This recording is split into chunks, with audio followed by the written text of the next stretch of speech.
self-validation or self-validating statements. So according to DBT and type of therapy, to validate means that you acknowledge and show that a person's feelings, thoughts, or actions make sense in some way, given their situation or their history, or maybe a combination of the two.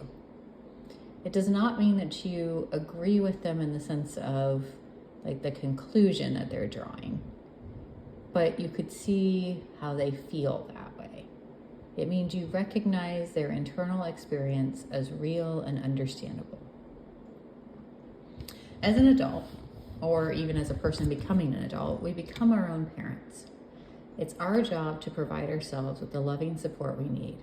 And this includes a lot of things like, we set a bedtime for ourselves, we feed ourselves, we buy our necessities. And it also includes emotional support. One of the most important things that a parent can do for the kid when it comes to emotional support is to start with validating. To start with clearly expressing to the other person that what they're feeling is real, it matters, and it's there for a good reason. If you do the opposite, you can cause some damage. A child may experience, say, sadness, for example. And if the parent tells them that that's not real and it's not okay, or they can't trust their internal experience, or they're bad for feeling that way, or they're not going to be lovable if they feel that way, then it really can reduce the person's self-esteem and it can reduce their ability to trust themselves. So each part of validating someone is important. And then again, as we become our own parents now, we do that for ourselves, right? So we have to clearly express what we're saying. We're not just thinking, hey, yeah, what this person is saying is valid, but we have to actually say out loud, this is valid, or show it that it's valid. So it might be something like stopping what you're doing and giving some curious, open attention to how you feel. That would be validating. Like maybe you start to notice a bit of anxiety and you say, I wonder what that's about. I'm noticing some anxiety. So just by stopping, acknowledging it, says, I see you, I hear you, it's real. State the emotion as you notice it. Then you want to give permission to feel whatever you're feeling. Feelings are not the same as actions.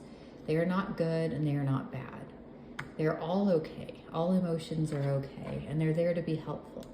Some emotions may be unpleasant to feel, but that doesn't mean that they're bad or negative emotions.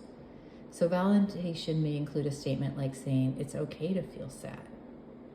Feelings are involuntary. We didn't choose how we feel. If we got to choose how we felt, we would all just wake up and feel happy every day, but that's not reality. We do have some influence sometimes on how we feel, but we don't have full control over it. So it's not like right or wrong, right? It's no more than if your throat is feeling sore. You're not right or wrong for feeling that way. It's there for a perfectly good reason. The reason might be an external reason, like an event that happened. It might be an internal reason, like body chemistry changes, maybe low blood sugar is causing anxiety. Either way, it's a good reason. It might be because of your history. It might be because, this event is similar to something I had that was scary that happened in the past. It's always a good reason, though. If it didn't have a good reason, it wouldn't exist.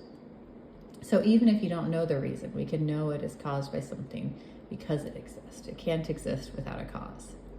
So you say and you recognize that. I know there's a perfectly good reason I feel this way. You can look with curiosity at what that reason might be and try to do so without judgment. So to self-validate means to say to yourself clearly what emotions you notice, which says this is real, it matters. And it matters that I feel this way, and it's okay that I feel this way. I feel that way for a really good, perfectly good reason. It does not mean that you necessarily act on that emotion. When you decide what actions to take, you listen to your emotions and you take them into account, but not like they're in charge. You're also going to balance that with judgment and logic and things like that. Self-validation starts to correct shame about your feelings. A lot of people feel like it's wrong to have feelings. Many people were raised in a way that communicated to them that they shouldn't feel certain things. Maybe they were told that they were too sensitive or taught that they would only be loved when they were happy, like I was saying earlier. And there are many ways this can happen. Whatever the way it was, this type of message is wrong and it can be damaging. And so as you reparent, you want to kind of correct that. See, in order to navigate difficult emotions, you have to start with a good awareness of the emotion. To change an emotion, you may have to go through it. You may have to allow it to come and go like a wave, like feel it, label it, have a healthy expression of it, maybe determine the best course of action to do.